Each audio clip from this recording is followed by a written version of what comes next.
2 jours après le retour au secrétariat d'État à la défense chargé de la gendarmerie des principaux accusés dans l'affaire de l'assassinat du journaliste Martinez Zogo, les auditions se sont poursuivies toute cette journée au groupement territorial de la gendarmerie.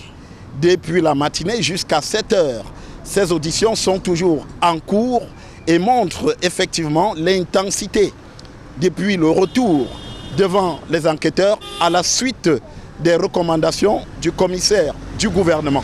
Si l'on avait pu indiquer que le retour devant le commissaire du gouvernement devrait se faire entre ce jour et demain, il est de plus en plus probable que les accusés retournent devant le commissaire du gouvernement seulement à la fin de la semaine prochaine, probablement vendredi prochain.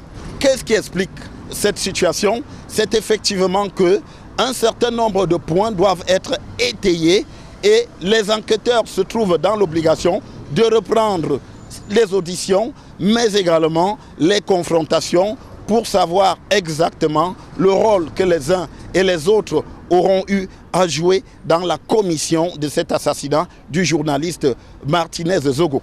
Ce qui indique donc qu'on devrait avoir une prorogation à 3 reprises de la garde à vue à partir de ce moment jusqu'à la fin de la semaine prochaine.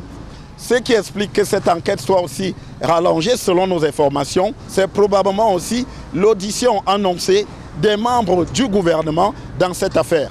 Comme nous l'annoncions déjà ici il y a quelques jours, le président de la République aurait effectivement donné son accord pour que les 10 membres du gouvernement soient auditionnés dans cette affaire, ce qui expliquerait donc qu'il faille disposer de plusieurs jours pour pouvoir remplir cette exigence.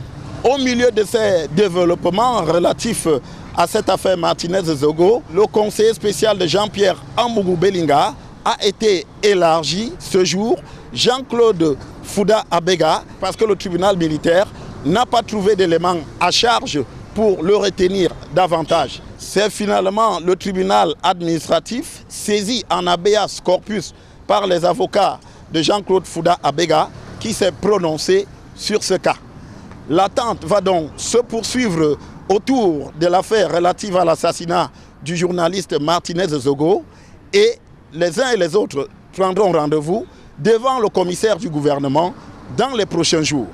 Devant le CED, pour Equinox Télévision, Joël Essengue, Guy Zogo.